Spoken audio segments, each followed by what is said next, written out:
नमो नारायण भगवते वासुदेव श्री कृष्ण। दोस्तों आज मैं बात करना चाहूँगा एक ऐसे टॉपिक के ऊपर, एक विशेष टॉपिक के ऊपर जो आज की डेट में एक बहुत बड़ी समस्या बन करके समाज में आ गई है। वास्तव में मेरे पास में बहुत सारे अलग अलग लोग आते हैं, अलग अलग समस्याओं को लेकर के आते हैं और अलग अलग जगहों से बिलोंग करने वाले आते हैं। लेकिन एक चीज़ जो मैंने देखी, जो मेरे पास आने वाली लगभग 90% या उससे भी ऊपर कुंडलियों में जो कॉमन है, वो है कि इंसान को शराब और मांस की आदत होती है।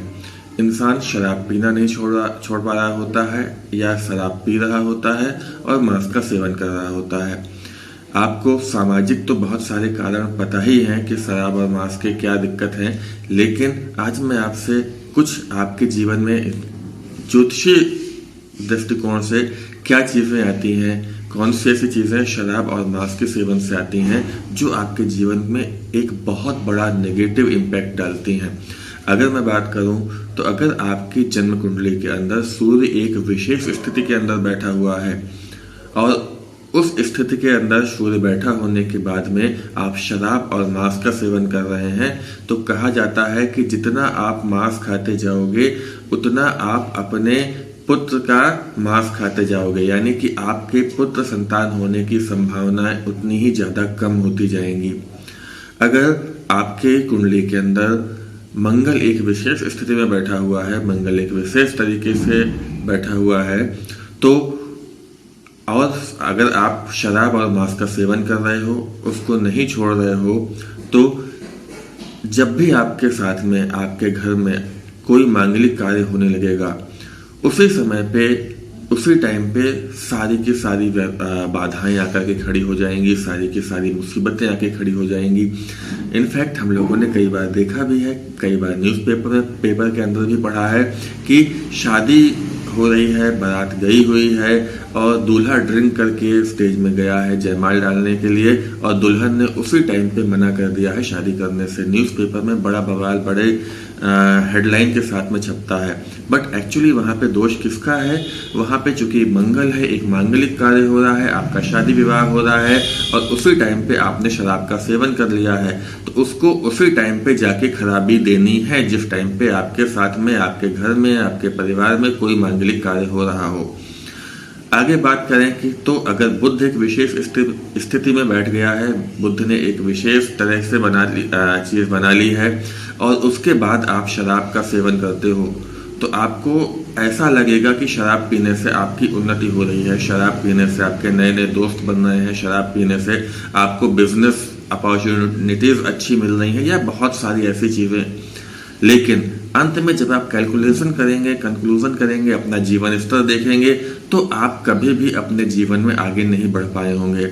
आप इनफैक्ट आप ऐसी कंडीशन से गुजर रहे होंगे जहां पे हैंड टू माउथ भी नहीं चल रहा होगा, यानी कि खाना आप इतना भी नहीं मिल रहा होगा कि आप 2 टाइम 3 टाइम बहुत आराम से सुकून से खाना खा पा रहे हो।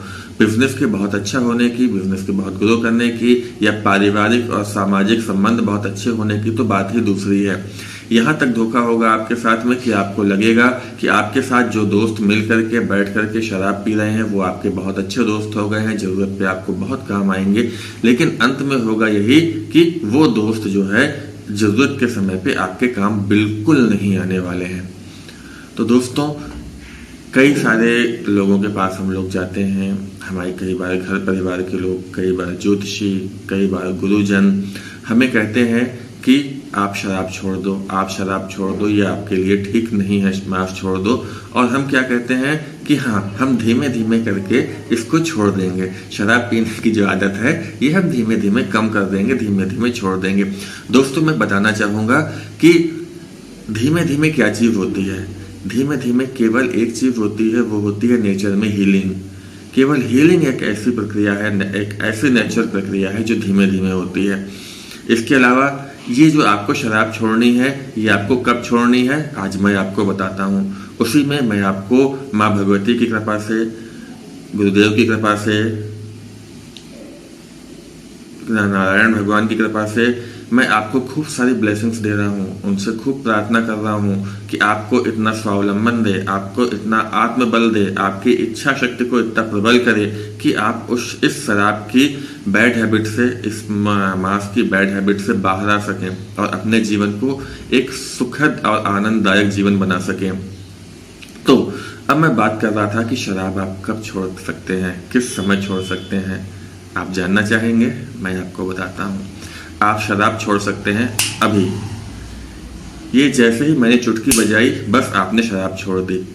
तत्क्षण हमको छोड़ना है, इसी क्षण छोड़ना है, इसी सेकंड में छोड़ना है और अभी ही प्रण कर लेना है कि हमको शराब नहीं पीनी है, बस अभी से नहीं पीनी है। तो बस समझ लीजिए कि अभी आपकी शराब छूट गई।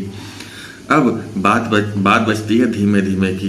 तो इस सेकंड के बाद धीमे धीमे अब आपका चालू होता है। जैसे ही आपने शराब छोड़ दी, अब धीमे धीमे वाला स्टेज आपका चालू होता है। अब धीमे धीमे हीलिंग चालू होगी आपके जीवन में।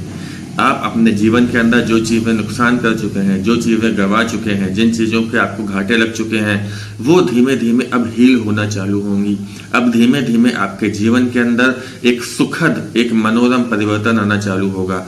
आप अपने जीवन के अंदर अब धीमे धीमे करके वो चीज़ें पाने लगेंगे जो चीज़ें इस शराब और मांस के कारण आपको नहीं मिल पा रही हैं, बट आप डिजर्व करते हैं उन चीज़ों को। वो सारी चीज़ें आपको मिलने लग जाएंगी। अब ये धीमे धीमे की प्रोसेस चालू होती है।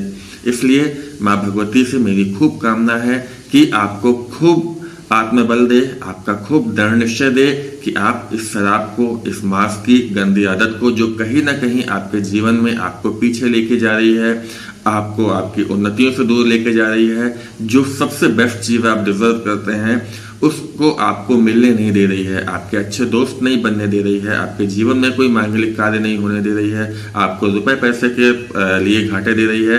यहाँ तक कि अगर शनि एक विशेष स्थिति में बैठा है तो नए मकान बनवाने का तो छोड़ दीजिए, आपके बने बनाए मकान तक, आपके घर के अंदर का सामान तक बिकने की नौबत लेकर के आ रहे हैं आप इस चीज़ को करके। तो अभी से मेरी आप सबसे रिक्वेस्ट है, प्रार्थना है कि इसी क्षण से, अभी से आप शराब को बाय कर दीजिए, गुड बाय कर दीजिए, पूर्ण आहुति दे दीजिए, तिलांजलि दे दीजिए और एक नए और सुखद जीवन में प्रयास करें। माता रानी सबका कल्याण करें।